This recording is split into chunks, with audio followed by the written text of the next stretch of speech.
อคาได้มาดอกบันคอมเมนต์ได้ก็ไหนนะมันทำมาว่าห้ามบองเจอได้ก็เป็นสังกว่าเฮ็ดซึกมันนะครับเนาะเขาจะค่าเฮ็ดนะก็ยันว่าข้าเป็น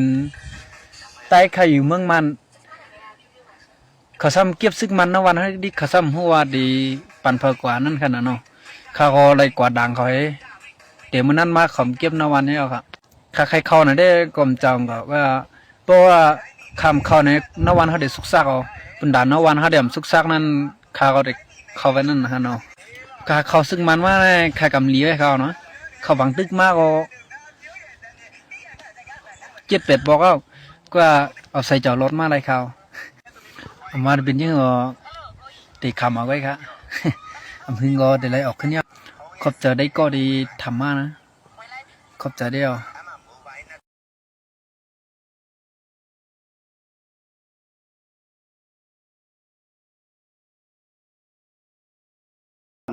เขาได้ขึ้นมาหูมือกันขึ้นเลยเพอเดโมห้วยเพอเดโมส่วนตุ่มเพอเดโมเข้าหาเนาะปื้นเลือกมาแล้วในปัดนี้เนี่ยมันนำเขาดูกำในได้เลือกใครหลายๆมาหลายแต่ได้อ่อนหัวกอตั้งลงวางซึ่งนั่นมันหนูเลยเข้าหากันครับหนูเลยย่อมน้อมดอกกันครับก็ในพวกตั้งลงวางซึ่งแล้วในภายนั่นก็เป็นภายชานคาดเอาในเขาได้ล้านเตี้ยก็เนี่ยนะล้านเต็มตีในสภาพเนี่ยนะในหลุดตัวในเขาได้ล้านกันเต็มตีย้อนไปเสนอในตรงว่าใต้เขาเนี่ยกูว่าเนี่ยลากันเขาลูกก้นหลวงมันนะอันลากันกูว่าเนี่ยเป็นก้นเมืองให้เขาแหละนะเที่ยงไรวันมื้อในคำเข้าหากันเลยเที่ยงไรวันมื้อในคำมีลีกต่างถึงวันไรอันนี้จะมันใหญ่เบิ่นครับใหญ่เบิ่นครับเฮ็ดให้พี่ก็ผิดหมอกกูจุ้มครับ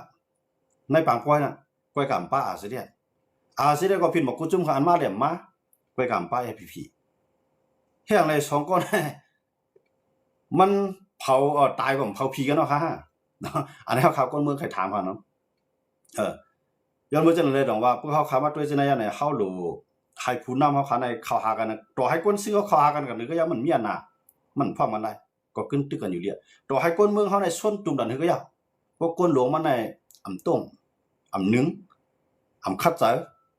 ตาเปลี่ยนมาลองข้อมูลมันเป็นไรพวกมันเป็นว่าลองข้อมูลก็ในใต้ซ้ำกับย้อนลองข้อมูลในเปิ้นขึ้น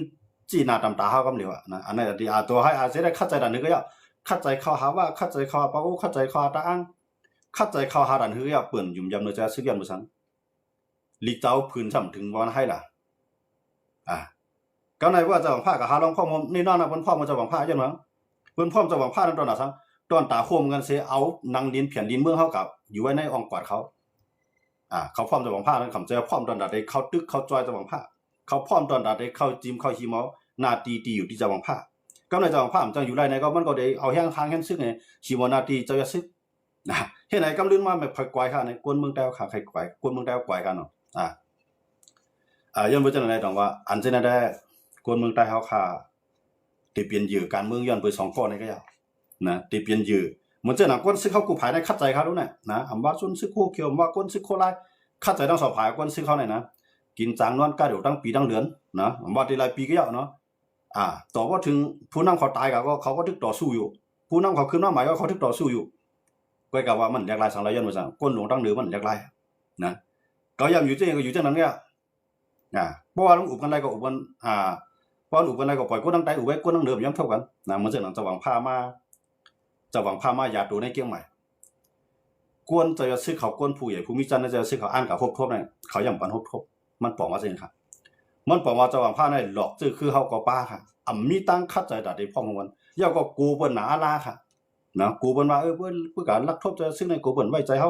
เพื่อลักทบจะซื้อในกูมันลักเก็บไปเท่าเรียบมีป้ายบ่นจังนั้นไว้เลยจะว่าเฮ็ดได้ใต้พ่อมันก็ลองนึงอันนั้นจะหวังพาในก็เลยว่าเอาจันแต้มแห่งหนาลาเนาะน้ำใจฮักจื้อคือว่านั้นมันหลอกจื้อคือเจ้าเก่าอันนี้ก็ใครฝากมันจะบอกพาค่ะอีกในวันจื้อจาแล้วค่ะครอบครัวมา70ไป9ปีแล้วค่ะเนาะดังอาจสิได้เข้ามาอยู่เมืองไทยที่กับกูซังค่ะมันจะที่ลาดงนั้นเป้จ้าไว้ค่าได้กับขี้ก้ามันก็กับอุบลน่าจะซื้อก็จังเบียงได้ค่ะเนี่ยวันมื้อนั้นเนี่ยตื่นปันทบละลาค่ะน่าจะพามาฮักชาตูป้าอยู่ดีมันเจ้าในที่ในห้องยาเกียงใหม่ค่ะเนาะห้องยาสีเสียงใหญ่เกียงใหม่ทีนึงจะตั้งอาจจะได้ขอย้อนทบมันปันทบค่ะเนาะอย่าไปว่าตัวจะซื้อกับทบละกวนอันภายใต้จะซื้อกับมีจันมันก็ย้อนทบละย้อนบ่ซังค่ะเนี่ย กว่าเหตุการณ์มันเมืองได้เข้ามาในทั่วในเมืองใต้เนี่ยเป็นทั่วในเมืองไทยเนี่ยเป็นดีรอดเพศที่สุดหรอกเพราะว่าทั่วในเมืองใต้ได้เยอะว่ากูเปิ้นลักยี่เวียดทั้งสองก่อเนาะพวกมาทั่วในเมืองไทยเนี่ยมันเลยกูสังขารอันนั้นว่าก็ทั่วในยันกูมันค่ะนั่นก้อยกาวันมันแน่ๆพวกก้อน1กว่าก้อน1กว่าพวกก้อน1กว่าก้อน1กว่าให้แน่อันนั้นแหละสมัยเหตุการณ์ดับใต้ค่ะนับจอมปิวเรื่องคิวเลี้ยงวงเรือนในกลางเมืองกันค่ะเนาะนับจอมปิวเดียวกันห้องเพียงต่างจอมปิวเดียวกันเตรียมดีก็กล้าข้างหน้าต่อถึงเหมือนกันก้อยกาเข้าหากันไรเนี่ยเขาขาก้นเมื่อมป่องใจติๆครับเนาะด้านในลูกน้องตะปี้ก็ใครหาน้องพ่อมห่มตั้ง2ฝ่ายใครน้องพ่อมห่มก้นเมืองอันปันแห้งตั้ง2ฝ่ายใครหาน้องพ่อมห่มต่อให้ก้นเมืองเขาหลากันจ้างกันมันได้ก็ย้อนมาจังย้อนมือตับซื้อเข้าไปพร้อมกันเลยมันจ้างกันแกเก่าก็ปันแห้งโคลายเมื่อก็ปันแห้งโคเขียวเลยมันจ้างกันว่าไงย้อนมาจังไหนกำไรย้อนก้น2ก้อนน่ะเสียเลยเอาก้นเมืองใต้น่ะเป็นเหยื่อการเมืองกว่าเอาซื้อขานใต้เอาขานในน่ะ60,000มันเป็นเหยื่อการเมืองกว่าเนาะกูว่าน่ะสิจะด้วยเขารู้ต่อให้เฮากับหาลองพ่อมุมคุยหาไผดันนี่ก็ยากเปิ้นตื้นจี้หน้าตามตาว่าชู2ก้อชูเจ้าวันฮู้กันแน่เนี่ยจะซึกยามกว่าหาเจ้าของคำถี่เนาะของคำถี่นั่นก็จะเป็นหัวหน้าเป้าเพียนโหจะซึกยามกว่าหาดิเนี่ยจะเจ้าของคำถี่ว่าคือร้านเนี่ยเจ้าของคำถี่ว่าเจ้าอย่าไปเป็นผู้นำไต้ก็ให้เป็นป้าผู้นำป้าโอ้แลเจ้ามาพร้อมหาลองพ่อมุมในเฮาขาก็จมจอมอยู่ไต้เจ้าเขาพร้อมมันตั้งแลนี่เจ้าของคำถี่ละกว้างพอได้ครับพวกเปิ้นละกว้างพอได้มาปุ๊บนั่นแน่ต่อให้จะซื้อการขึ้นมือก็ยากเปิ้นว่าให้สู้กับพร้อมจะซื้อกันตั้งแลเด็ดคือตอบเพิ่นค่ะก็ในเจ้าของผ้าเนี่ยลองพร้อมผมเนี่ยมันก็กว่าค่ะกว่าหาว่ากว่าหาปะลองกว่าหาเกาก้างตัวจอมพาดกว่าได้หัวก้อยก็ว่าก้นไปได้จอมพาดดีกว่ากว่าเมืองลากว่าค่ะก้อยก็มาเมืองไทยก็ตูมันเจ้าก็มาค่ะก้อยก็มาทบกันในดังใจซึกในโอ้สุเจ้า2ก็ทบกันแน่เพื่อได้เงินข้อสุเจ้ามาบอกใครลาค่ะนะมันเป็นจริงเลยว่าเฮาทบกันในเปิ้นยื้อเฮาตายก็ยินดีค่ะล่ะนะตัวหนังอองชาติน่ะตาติไรเมืองใต้ตาติไรเมืองขางเมืองช่างเมืองยางเมืองวันเมืองอยากไข่อยู่ภายใต้อองชาติน่ะอองชาติน่ะย่อมตายแต้นต่างซึกมันค่ะนะตาติห้วยเอาเจ้าภาพเมืองใต้เอาค่ะกว่าแลกว่าขึ้นปางกลุ่มกันอองชาติวางแผนเอาก้นของซึกมันนั่นมายื้อแบบเจ้าภาพหลายๆเจ้าบางเจ้าก็ถูกยับทุกข้อนะอันตายในปางกลุ่มก็ได้เป็นเจ้า3ทุนเจ้าภาพเมืองเนาะเจ้าภาพเมืองปอนเนาะกำไรอองซ่านก็ตายก่อนในปางกลุ่มนั่นค่ะเยอะมั้งค่ะย้อนเปือยังอ่านพวกเอาเจ้าภาพที่ไหนตายแล้วเจ้าภาพที่ทุกคอแล้วพวกอองซ่านรอดก่อนในเพิ่นก็ดินนี่อองซ่านค่ะอองซ่านย่อมตายค่ะตอนตาทั้ง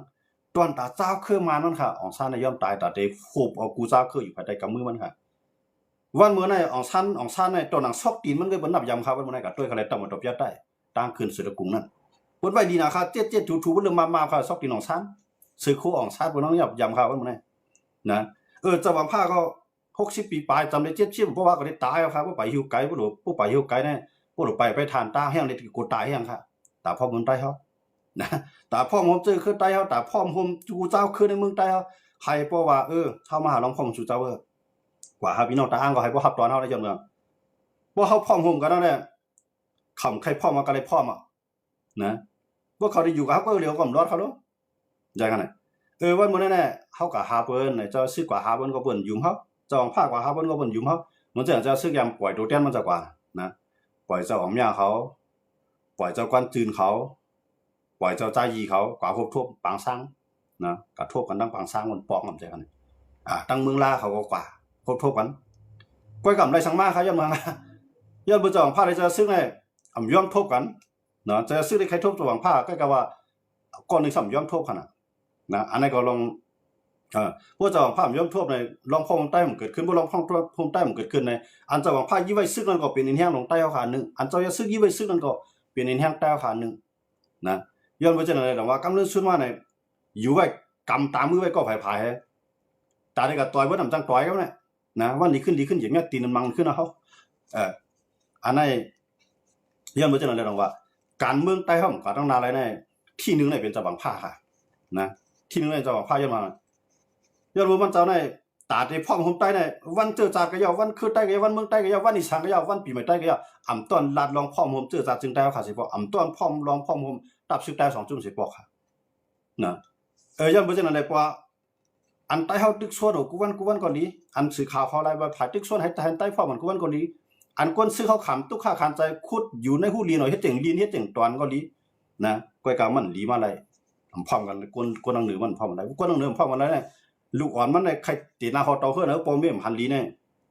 จอนจังตีค่ะปอมเม่มหันลีก็ลูกอ่อนหนูรักกันปลายค่ะรักกันปลายใช่เหรอเนี่ยซื้อเขาเขียวก็รักปลายซื้อเขาลายก็รักปลายกันนะย้อนมาทั้งใครพร้อมกันหนุ่มจังพร้อมก้นหลวงมันพร้อมหันลีจ้อมนะก้นซื้อได้หักวันเมืองก้นซื้อเขาหักเจอคือก้นซื้อเขาหักเปลี่ยนลิ้นก้อยกับก้นอ่อนหูซื้อเขาหักเจอคือหักวันเมืองก้อยหักนาขึ้นดอยเยตุเก่าก็เลยจึงกำนันเป็นลูกล่างเขาใครกันหักกันไข่จ้อมกันก้อยกับปอมีในมักแขนกลางแบบมันจะเอากันแล้วนะมันจะเอากันแล้วรักกันปลายใช่ไหมนะรักกันปลายนะปลายกันอะไรล่ะเนี่ยโคเขียวก็ปลายก่อนในเมืองไทยโคไลก็ปลายกันว่าเมืองไทยปลายนั่นดิอันตึกอยู่ไว้ก็มึงยอดมาดินะยอดมามันตั้งก็ทุกขานาขึ้นปลายขึ้นนี่เด้นะมือเลยเขาสมัครแข่หันเมืองใต้เขาสมัครเพื่อว่าวันเจอจ่าเท่าถึงมาในไฮไลท์ลิซิออนไฮไลท์ตอนเสียเก่าให้ในกูปีพวกปีในขอบกบ79 ปีเตี๋ยววันมื้อในกว่าวันตามื้อหน้าเนี่ยเพิ่นว่าเตมาลาดก็นะเตี๋ยวขึ้นวันมื้อในที่ปีหน้ามาก็ขึ้นเตี๋ยวทางปีหน้าก็ทั้งเด้นะเตี๋ยววันมื้อในกว่าวันตามื้อหน้าไฮไลท์ลิซิออนตอนสิเก่าเที่ยงปีลื่นก็ขึ้นเตี๋ยวปีในกว่าวันตามื้อหน้าที่ครับย้อนบ่จังได๋ดอกว่ายังอ่านอันว่านั้นมันเปลี่ยนมาหลายนะยังอ่านนี่มันเปลี่ยนมาหลายการเมืองในกวนเฮ็ดการเมืองกาใครคัดใจกวนเมืองกาใครคัดใจเพราะว่าเฮามีญาณให้กวนหลวงเฮาพร้อมกันหลายนะต่อให้ก้นปันแห้งวันให้ก่อเฮ็ดซึกไปทั้งเมืองก็ไปไล่วันไล่เมืองไปพร้อมกันได้ครับลูกต่อให้ก้นปันแห้งอาจจะได้ก่อเฮ็ดซึกทั้งเมืองไหนก็ไปไล่ยันว่าก้นหลวงมันยอมเข้าหากันได้แล้วล่ะนะอันนั้นมันเหมือนเจ้าหนังจ้างอะไรก็มัดขาไว้ก็ผายๆแกนะปุ๊บปล่อยกว่าได้เฮี้ยงมันใหญ่ทั้ง2ตัวก้อยกาเฮี้ยงมันใหญ่นั่นมือเขารอดกว่านั้นขาได้ขึ้นหายกันขึ้นแกจ้าง2ตัวนั่นย้อนว่ามันถูกมัดไว้ทั้ง2ผายกันนะถูกมัดขาไว้1ขวานนั่นนะมัดกับเรียกไว้ตัวได้เลยออกเอ็นเฮียงไงตรงกับตรงมาปุ่นเมียงสังกินนั่นไงนะก็ในพวกปุ่นปล่อยพวกปุ่นเอามันกว่าในก็มันมีปุ่นพ่อในสังจ้าง2ตัวนั่นอันตั้งบนมือปุ่นข้าวย่ำปุ่นไปหลุดใจในปุ่นเดียวมัดไว้เพราะปุ่นหลุดใจมาปล่อยกว่าเพื่อปล่อยกว่าก็ในยังกะลักไม่ฮะก็ในว่าเสียมลักไม่เจอขาดรอดว่าในจึงเจ้ามันเอาอะไรว่าในจึงขาได้ขึ้นโตกันตายขึ้นเนี่ยจ้าง2ตัวนั่นนะมันเหมือนไงเหมือนเจ้าผ้าจะซื้อ2ตัว2เจ้าเนี่ยมันเหมือนจ้างลง2ตัวมัดไว้มัดจับลักไว้มัดจับลักเรียกไว้เหมือนเจ้าภาพเพื่อว่าหลุดใจกินก็ปล่อยเจิงไว้ก็ไอ้สังกัดกะเอาไม้เอาตอกนะลากตุ้มไม้ตุ้มตอกออกในถ้วยในหลอยหรือนำก้าบนกะตังไม้ต่างตอกให้ก้าบนคำเอาขึ้นในจ้างตรงนั้นขึ้นในกันลักนะเจ้าบางภาคก็ลักได้มันใจเขาจ้างเนาะเขาอยู่คือแจ้งว่านี่ก็ขึ้นเอาจ้างนั้นขึ้นลักก้าออกแค่นั้นก็จ้างนั้นก็ลักก้าออกก็มันได้ลีไรเปลี่ยนน้ำใจของเพิ่นขึ้นเอามือมัดจับลักไว้เหงาเพิ่นใจไปเพิ่นใจตื้อยาวนะบ่หินบ่พี่บ่พลอยเฮานี่ก็ได้ก็เอาผมโดนเพิ่นนั่นก็มันก็เหมือนนั้นไงมันจะจำซึ่งเราจะซื้อบ่ไทยหรือใจกินก็ไทยก็ปล่อยบ่ไทยมันจะได้จะกินไทยก็มัดเจิงไว้ก็ไรนั่นเองก็มันเหมือนจ้าง2ตัวเนี่ยเฮาคำว่าตัวไหนตับซึกตาผู้นำกวนหลวงเฮาก็เฮาว่าเนาะเฮาหมายถึงกวนอ่อนมันก็นะเฮาหมายถึงกวนผู้อ่อนผู้ตับซึกเขาเนี่ยมันเหมือนจ้างลง2ตัวก็เฮียงได้ใหญ่น่ะสังเกตว่าขาควันเฮียงกันไรนั่นแหละหลากอี2กว่าปีนะเมื่อขำโตกันขึ้นในขาควันผุงไรนะตัวบุญก็ตัวก้อนผุงตัวในก็ตัวก้อนผุงหมายถึงจ้างก็เฮาว่านะย่อมบ่จังได๋ตรงว่าก็ในเมื่อขาขึ้นเตโตกันในเจมี่น่ะพุงไผพุงมันนะครับนะพุงไรปี้ก็ได้ปลายพุงไรปี้ก็ไม่ได้อยู่นั่นน่ะมันเหมือนจังจ้างกวนพุงอ่ะกำเนิดซื้อมาเนี่ยตับสิตายเย็นเป็นจังนั้นกวนหูมันก็ว่าได้นะจังมันติดถูกเปลี่ยนคันเนี่ยไตในตุกข้ามาในย้อนเปิดเผยในสุเจ้าก็ถามด้วยก็กวนซึกโคเขียวตั้งหลายจังเนี่ยนะอันใดที่ได้เปลี่ยนได้เป็นลูกเจ้าซึกเจ้าหางไงเหลือเสียนั่นแหละไปย่าไม่กินสางนอนกัดกับปีใดวันนั้นไงให้พ่อละอยู่เฮือนดีๆให้พ่อละนอนเผาหูมันอุ่นๆใครบ่มีศูนย์ใครตื่นเข้าอะไรตื่นใครนอนเข้าอะไรนอนใครลุกเข้าอะไรลุกใครกอดเข้าอะไรความไรว่าเปิ้นตึงวิทลูกหรืออะไรลูกเขาว่าขิงเปิ้นนอนเปิ้นตึงวิทเปิ้นบ่มนอนก็ไหลญาตาอยู่ภายใต้ปักเปิงอันไหนเสอยู่กว่ามาในขามอะไรก็คือตับซึกได้ครับมาก่อนในเฮ็ดบ่เท่าน่ะเคี้ยวงาบ่สอนมันก็ตายขึ้นเกิดเป็นลูกอ่อนแล้วก็ไปหันเส้นตั้งตายได้พร้อมกันมาได้ย้อนบ่จังนั้นน่ะอิงเอาวันเจอจาดเนี่ยสิจะด้วยเขาดูปีนั้นก็ขึ้นในเขียงเวทีก็ไข่เมืองใต้เดจ้าเป็นมาจังนั้นเจอจ้าจึงได้เดจ้าเป็นมาจังนั้นน่ะไข่อยู่ปืน1กับปาก64ห้องที่ก็ไข่อยู่ปืนลิโคไม่ปังโลห้องที่ก็เมื่อตั้งไข่อาปุ่มในลูกอ่อนแล้วอย่ามาคู่กันหมดแล้วคั่นแหละนะว่าปืนเฮาเป็นมาจังหือจื้อเครือเป็นมาจังหือวานเมืองเฮาเป็นมาจังหือรองพ่อเฮาเป็นมาจังหือมันบ่คู่กันหมดแล้วครับทุกคนเมืองเฮา มื้อเดียวนี้มันปองใจกันนำหนาอ่ะอันปองใจในคือก้นหลงอ่ะมื้อเดียวนี้นะก้นเมื่อในปองใจน่ะจำวันให้ก็กับปันแห้งวันให้จำแห้งจำลอยได้แล้วปันให้ลอยได้แล้วจำที่ไรกว่าที่นั่นจำที่ไรจ้อยที่นั่นอยู่ที่ไรจ้อยที่นั่นก้นเมื่อในปองใจการเมืองนำหนาอ่ะก้อยกะเจ้าหวังผ้าเจ้าซึกเขาเจ้าสองเจ้าเนี่ยมันเจ้าซึกได้รับไปปองนำเลยเจ้าหวังผ้าก้อยกะเจ้าหวังผ้าได้เรียบเตรียมปองปึ้งเสียเกี่ยวข้องในรองการเมืองนะอันนี้เป็นตั้งยุบย่องเป็นลงที่ค่ะนะย้อนมาจากไหนลองว่าก็ในเขาขาขึ้นมาตัวนี้มันจะหนังมีใต้เขาขากับเฮ็ดซึกมันนะพี่น้องเขาได้หันกันว่ามันเนี่ยนะมีเจ้าคือใต้เขากับเฮ็ดซึกมันในน้ำหนาวเดียวนะเจ้าคือใต้เฮ็ดซึกมันว่าคือไอ้น้องก็นั้นว่าเขาขาในอำจะว่าใครมาเฮ็ดซึกมันเนี่ยว่าก้อยกะตาที่เฮ็ดให้บ้านเขากัดเย็นเลยมันเต็มมาปีกินในบ้านเขาเนี่ยเขาขาดอะไรยอมเฮ็ดซึกมันหนังเปิ้นเต็มมือปีกินคนบ้านเขาหนังเปิ้นเต็มมือยับคนบ้านเขาเนี่ยก็เฮ็ดซึกมันนะเขาเนี่ยพวกก็เฮ็ดซึกมันนะมันว่าคือล่ะเนี่ยไอ้น้องก็ได้ละว่าปางตึกเนี่ยมันจะมีพี่น้องใต้ก็ถามนะครับเนาะให้อย่างไรใต้ก็เฮ็ดซึกมันจังนั้นนะครับเนาะกำลังไอ้น้องแล้วนะว่าเฮาเฮ็ดซึกมันได้เฮาตึกซึกอยากขายซึกย่างก้อยกำได้ตึกซึกใต้เนี่ยว่าตั้งซึกใต้ได้ซึกมันได้เฮาเป็นใต้ก็ดีกันเนี่ยว่าก็ไหนมันว่ามันตกนาทีเมืองสู่ใครอยู่เนาะมื้อนั้นเนาะมันว่าไหนน้องชายก็ได้คั่นนะมันว่ามันตกนาทีเมืองสู่ตับซึกโคเขียวได้มันว่ามันตับซึกใต้นี่เขาเนาะตับซึกใต้เมืองสู่นี่โลตับซึกใต้เมืองสู่จังมีจุ่มไหนก็ล่ะมีปฏิมาสู่ซึกใต้ก็แหละปฏิมาสู่ซึกตับซึกเมืองสู่นี่ก็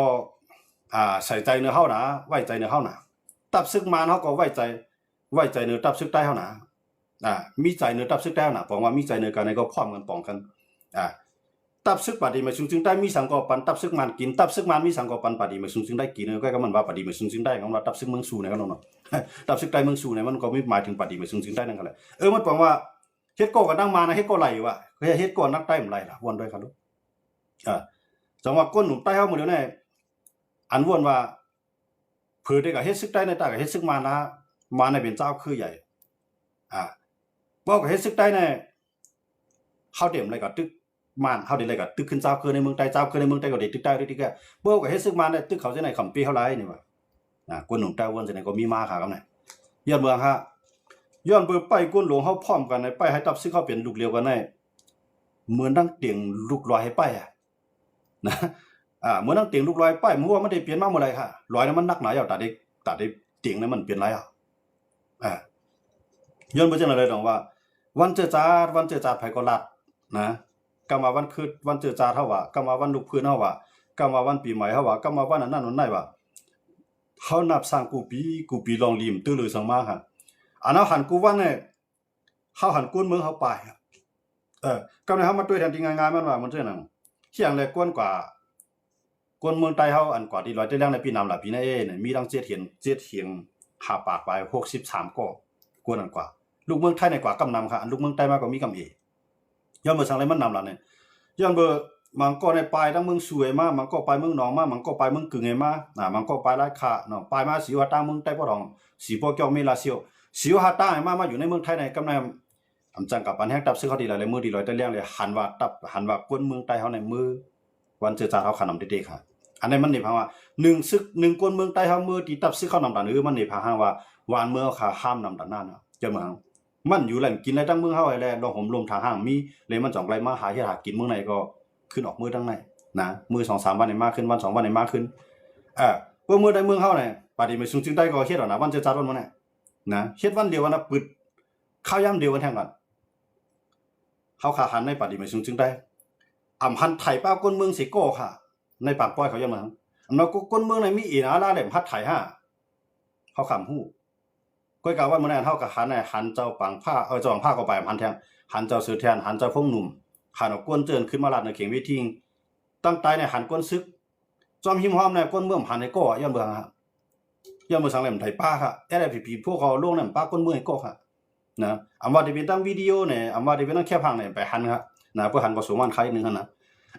มันบอกว่าทางล่ะมันบอกว่ามีคนเมืองใดก็ปล่อยใต้เฮาอยู่ในเมืองใต้ค่ะก็เนี่ยนะก็ในปล่อยใต้เฮาอยู่ไว้ที่แดนดินใต้ไทยนี่มีคนกว่านำนั่นว่ามันปลายไม้ก็ปลายตีไม้มาหาตีกัดลูกตีกัดขึ้นกว่าหาตีกัดเหยียนแทงตีเอาขึ้นกว่าเลกับใจด้วยกัน มันนี่พางห้างว่าบ้านเฮาคานั้นมันท่านำไหนอ่ะก้นเมืองคานั้นมันไปนำไหนอ่ะหนอแดนคือคานั้นไปก็อยู่เมืองเปิ้นนำไหนอ่ะก้นเหตุการณ์เมืองเฮาก้นเหตุการณ์บ้านบางเมียก้นเหตุการณ์บ้านปิงเหยาไปก็อยู่เมืองเปิ้นนำไหนอ่ะย้อนมาจังได๋วัดบ่ได้เนอะเขียนวิธีในมีจุ่มไหลลุกขึ้นลัดตึกส่วนว่าก้นเมืองเฮาในไปมานำไหนอ่ะนะก้นเมืองในทุกขาคันใจหนาวในมีจุ่มไหลอ่อนว่าลาดเฮาวันนี้ก็ไหลขึ้นมาก็เมืองใต้เฮาที่จะเปลี่ยนมานั่นมักมันมาวันเจอจัดจึงได้มักมันมาวันจอมปิวเจอจัดจึงได้มักมันมาเพียงตามจอมปิวเฮาเนี่ยกูมันกันใครผู้มาปุ้มมือนึงก็บัก47มาใครนึงกันลองปื้นดีกูไม่ปังลงเฮาที่ก็นะมีแผนลาดว่าใต้เฮาตื่นดูไรพร้อมกันนั่นไปมีก็ไรก้นหลงก็ไรลาดค่ะนะว่าเจอจัดในมือได้ปืดปางก้อยวันเจอจัดก็อ่อนกันถ่อมตะลายเฮาถ่อมตะลายในถ่อมมานำหนายว่าอ่อนกันถ่อมตะลายยุคมือสาธุหรือนั่นก็ก้นหลงเฮามาลาดนี่ใครผู้มาปุ้มปุ่มก็ว่างก็ปืนนะเฮาว่าเนาะก็ปืนก็ยาผู้ห่ำพร้อมกันมันก็เป็นเย็นเป็นปุ่มไว้ฮะนะปืนเฮาตัดได้แกะขี้ไล่ปืนเฮาตัดได้เตรียมให้เพิ่นมาอ่านนั่นแหละเฮาลูกหลานเฮาแนวเลือดนื้อมันเตรียมมาแล้วนะก้อยกะกวนอันมาอ่านอยู่วันนั้นกวนอันมาอ่านอยู่วันนั้นเป็นกวนอนุเฮาก้อยกะกวนอนุซ้ำลาดในกวนหูปากหูเฮียงหูหมื่นมาในถ่อมเนาะก็ว่ากวนอันไรกว่าก็ริมไรกว่าก็ลีไรถ่อมก้อยกะอันเขามุงมองนั่นน่ะเขามุงมองว่าตับซึกใต้เฮาตื่นหรือไรพร้อมกันแน่ๆมันหนูมีมาค่ะขอความมันได้นะวันนั้นมีไผหัดลัดมีจุ่มไรหัดลัดออกลองว่าตับซึกใต้หรือไรพร้อมกันนะจุ่มลัดป้าสิจุ่มครับย้อนเบิ่งค่ะพอลัดป้าเนี่ยกูเปิ้นมายิงแบบเฮาเนี่ยเพราะเฮาพร้อมกันนะเฮากูเปิ้นมายิงเฮาเนี่ยข้ายุ่มยาว่ามีหลายเจ้าคืออันมุงมองให้ใต้พร้อมกันยุ่มยาว่ามีหลายเจ้าคืออันกูใต้พร้อมกันนะอันกูใต้พร้อมกันนำเลยเปิ้นก็ซึกมานครับย้อนบ่จังได๋ดอกว่าลองพร้อมห่มมีสิแลใครต่างวันต่างเมืองลองพร้อมห่มมีสิแลใครเฮ็ดเบืองเฟเดเรดิโมคราซีลองพร้อมห่มมีสิแลกว่าหาลองพร้อมห่มที่เปิ้นอำเปลี่ยนหลายนะไอ้เตียตานี่ก็มาเตรียมแทงนะพ่อมึงเปลี่ยนใจจะสึกปอก็จะสึกก็จะสึกไอ้จังเกียงดังเก่าจะสึกก็เป็นผู้นำตับสึกใต้ขาดจุ่มนึงไงนะนั่นก็เป็นปอเมื่อไหนก็ฮู้นะนั่นก็เป็นปอสีมาก็ฮู้อันนั้นมันอยู่ที่มาแกนั่นก็ปอมาเป็นมีหนองเหลียงก็ฮู้นะทางในปอมาเป็นมานมีหนองเหลียงนั่นนับกำลำไส้ตัวออกมาก็บ่มีก็นะในฝากมาอีกนึงย้อนบ่จังได๋ดอกว่าเฮาคามาด้วยเนี่ยเฮาคาไขหันอิสระเนี่ยปีนึงเนี่ยเฮาคามุงมองที่สุดในเฮาไขหันใต้เฮานี่พาหายป่นกับวิเลวันนั้นเฮาแขตับซึกดาวในกินจางนอนก็ได้ป่นกับวิเลวันนั้นเฮาแขตับซึกดาวในเวียกกองนี่พาหางว่าในสางลาวป่นวันๆห้ำใจครับเฮาไขหันตับซึกดาวในเปลี่ยนปึกแผ่นอันเดียวกันเฮาไขหันตับซึกใต้เฮาในไหลอยู่ในเมียวในเวียงเหมือนเปิ้นเฮาไขหันตับซึกใต้เฮาในกว่าที่ไหลเฮ็ดให้ใต้เฮาไหลหันแล้วก็มีลมใจเฮาแขนจังนั้นครับเมืองไทยในบ่หันตับซึกไทยบนโจมมารู้นะมันจะตับซึกบนได้ออกกัดตึกว่าเฮ้ในบนปุกจอมปิวไทยบนสุดหูตาหางตั้งนะบนมีน้ำเอาปันน้ำบนมีดังกินปันนั่งกินบนมีข้าวมีพักปันข้าวปันพักแจนเป็นแถวไปจอยซึกบนน่ะวันมื้อไหนใต้เฮายินว่าซึกใต้มาว่าในผู้ไม่ใจไปถาวน่ะเตียวสังกัดเลี้ยงเขาเดี๋ยวคันตั้งของตั้งจานปอกของปอกตัวก่อนน่ะย้อนเมืองฮะเฮาได้เฮ็ดซึกกวนย้อนว่าไปไหนก็เฮาได้เฮ็ดซึกแก่เขวันเมืองเนี่ยเฮาได้เฮ็ดซึกแก่เขแผ่นดินเฮาเนี่ยเฮาได้เฮ็ดซึกแก่เขน้ำยินพาวเนี่ยอันนั้นก็ได้เฮ็ดซึกสิเลยแก่เขผู้นำกับผู้นำมาไหนเพราะว่าก้นหลวงห้อมพร้อมกันได้อันก็เฮ็ดซึกที่ไหนมันเป็นซึกแก่เขผู้นำกับผู้นำมาเป็นซึกแก่เขมอเข้ากับมอเข้ามาเป็นซึกในพังห่างกับปีไรวันนั้นน่ะปันตั้งมองก้นเมืองใต้เหมือนเส้นนั้นนกคุมมองห่างปังใต้มองนอกก็เปลี่ยนมาเลยนะนกคุมมองห่างให้มันออกห่างได้ตายกับกาอะไรขึ้นมาเกิดก็มันเป็นนกคุมอยู่เหมือนเก่ามันก็ถึงมีห่างเลยนะปังใต้มองนอกมันก็มันก็ใครมองครับมันเปลี่ยนมาอะไรครับปังใต้มองนอกนะนกจอกมองหอนครับนะเดี๋ยวก้นมือเขาเป็นจังไหนค่ะเนี่ยผู้นำตับซึกจึงได้เอาค่ะอันนี้ก็อิงเอาวันสื่อสารเสร็จแล้วเขาขามันลัดนะเขาขาใครหันน้องพอมันใต้เขาแขนที่สุดนะเผยปีเผยที่ไรเผยตึกกันที่ไรเผยเอาการตายก็คือสนใจก็คืออันเขาสนใจที่สุดเนี่ยมือเราเลยใต้ได้พร้อมกันนะต่อให้เขากับเขาบางตึกนี่ก็เข้าไปหันเส้นด้านได้ปีนั่นแหละเพื่ออาจจะได้อะไรซึ่งมันตึกกันมากก็ตาได้ปีซึ่งมันไปมีค่ะยังมาลองพอมันใต้แบบมีค่ะสังว่าปฏิมาชูจึงได้ได้ต่างๆเจ้าเคยได้ตึกกันมากในก็ตาได้ปีบนก็ไปหันค่ะนะตึกอันตาได้เปลี่ยนเยอะว่าดูดิอันเขาหันซื้อเขาใส่ซื้อโค้งเข้มใส่ช็อกดีนงเข้มยิบกองเหล้าเข้มก็ เขาฮู้อยู่ว่าเขาก็ตึกไผก็ไปเป้นะแก่น่ะก็เอาก้นเอาก็ตายกำ10กำช้าไอ้กำลื่นสุดมาก็ขึ้นอุบันขึ้นในนั้นแค่นะอันซุ่มเลยสินั่นก็ก้นวานเฮาไปก็กำวาน2วานเนาะกำเอิง2เอิงนะมันก็กำเวียง2เวียงอันนั้นแกเฮาได้หลายหันกำไรตึกกันตันไรก็ตื่นเป้ไรนะต่อให้เขาเขียวกับตึกก็ไปหาทางเป้มันโคไล่กับตึกก็ไปมีสินั่นน่ะที่เป้มันนะจังว่าเพื่อกับตึกในซื้อเขาในมันเจอหุ่นยนต์เขาลงมันจังตายขนาดเป็นก้นที่เปลี่ยนเขาลงกำไรเกิดนึงว่าในใหญ่มากเป็นไรกินนึงข้าวนึงตายใหญ่มากเป็นไรแต่ในใจเขายาม18ปี19ปีพุ่นค่ะก็ในห้ามก็ขึ้นตึกกันในก็กับตึกม่านว่าม่านตายก็เอาไล่กล้วยตาหางม่านไล่ยกไล่กองม่านว่ากล้วยก็ซื้อเขาตายก็คือซื้อเขาตายก็คือกำไรก้นเมืองเขาได้ไปก็คือวานเขาห้ามก็คือเอืองเขาห้ามก็ไรเอืองอันนั้นเราสร้างด้วยจังว่าต่อให้เอาเนี่ยพาซื้อเขาตัดหือก็ย่าเข้าไปมีเส้นทางตัดที่ปีเบิ่งย้อนเมืองครับเข้าตัดที่ปีเบิ่งนั้นนะเข้าหรือปีใจเข้าตั้งกันปีใจเข้าในจริงหลานเนี่ยจะวางผ้ายังอ่านตามเมืองใต้เหมือนกันจะซื้อยังอ่านตามเมืองใต้เหมือนกันตีย้อนเปิดสู่เจ้ายังอ่านตามเมืองใต้เลยจังว่าก้นเมืองในจุนลูกจุนหลานในมาอยู่จอมสู่เจ้าอันสู่เจ้าเตี้ยใจเตี้ยข้าในอาถรรพ์มาให้เอามาในก็ย้อนเปิด